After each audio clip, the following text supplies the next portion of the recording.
Hey there, my name is Alexis and I'm going to show you how I designed my skate box to become more mobile, more lightweight, and most importantly it's modular now, such that a skater of any level can skate this and still progress further with the same box without having to rebuild it over and over again. So the box was used a good amount last year, maybe 5 months worth, give or take, and it held up really well. No real issues in terms of stability and stuff with this design. I could still wiggle a bit, but having the grip underneath, I might replace the grip, might use sandpaper or whatever to replace it. But other than that, it held up really well. My only issue was just moving it around it was still easier than before. It's still a little bit of a pain to move it in and out of the car. But I want to try to redo the framing where the sides can be removable. And it takes just maybe a few seconds just to reinstall the sides. So I want to redo the framing with 2x4s so that there's slots on both sides. So you could just slot in the sides and it takes only a few seconds. Then you're good to go. I'm relying on friction fit. And if that doesn't work, I do have a second plan for that, which won't take much time, but I want to rely on the friction fit for now. So I'm going to take this apart and redo the framing. So a couple things I want to change was reduce the number of bracings on the inside of the box. I think I spaced it out every 8 inches or so. For the new design, I'm going to space it out every 12 inches. I guess because I had plywood walls as the side supports, I probably needed that extra support. So everything in this build can be done with a circular saw. I do have a miter saw that I'm going to probably use to cut the majority of it, but just to remind you, like in the previous video, that a circular saw with a small speed square can cut all your 2x4s easily, as well as trim down your plywood top. The framing is pretty simple. My first recommendation would be to make sure every 2x4 you're going to use is not warped in any way. Since you want to rely on friction fit for this design, your plywood side supports need to be snug in those slots that you have to make. Before I can make the slots, I have to trim down the plywood walls a bit because in the previous box, the plywood walls span the whole length. Where in this case, now the slots are going to be framed inside the box, so the slots will be shorter in length than the total length of the box.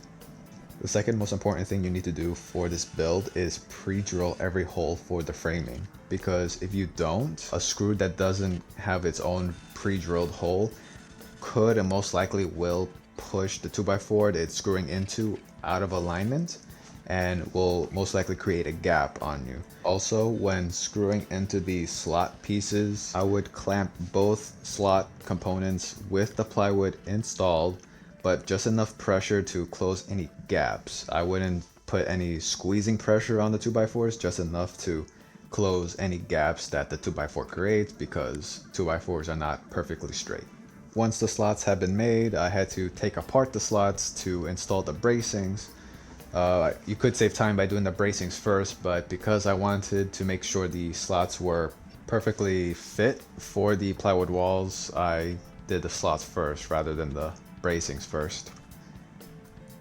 Once the main frame was done, next is to reinstall the plywood top.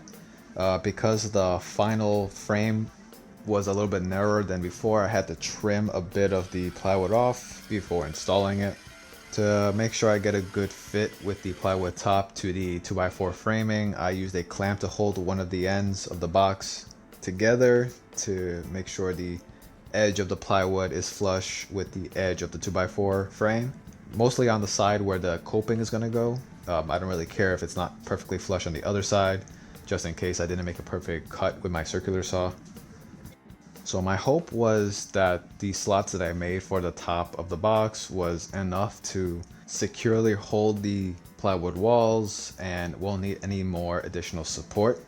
But just from standing on it, I could tell that it's not stable enough. I think it's mostly because the plywood walls that I made for the previous version of the box, I took out a lot of material to make it lighter, and because I'm redoing the box and it's gonna have to rely on the side supports a lot more, the side walls weren't strong enough for this type of application. So to address this, I decided to make a base frame for the box. It's going to look almost identical to the framing at the top, with the exception that this one will have a lot less bracings than the one on top. So I repeat the same process as I did before. I made sure I used straight 2x4s, I pre-drill every hole, and I use clamps to make sure everything is as snug as possible, but not tight enough that it will be difficult to uninstall and reinstall the plywood walls. So I installed only one bracing that's at the middle of the base frame. I felt like that was enough. If I need to, I could add more, but I didn't want to make this piece too heavy. Here you see me installing the screws into the bracing from the outside. I was just being lazy at the time. Later on, I removed the outside slot pieces to properly install the brace piece. The last thing I did was I added some more plywood to the existing plywood walls just to add some strength to it, as well as I wanted to put some handles on it because some of the slots are a little bit too tight in some parts, and having these handles will help a lot with pulling them in and out. So my favorite part about this design is now that the plywood walls are removable, I can essentially have multiple sets of plywood walls set at different heights. So depending on the day or the type of trick I'm trying to do, I might want the box set at different heights. For the most part, I'm going to have my box set at 14 inches high, but let's say I want to work on a harder trick, but I want to do it on a smaller box, I could just have a set of legs that are, let's say, 8 inches tall. Or if there are skaters in my neighborhood that want to skate the box, but they're at a skill level where it's difficult for them to skate a 14-inch tall box. So I could just swap out the legs and have it at 8 inches tall, and they're more able to skate that and learn better at that height.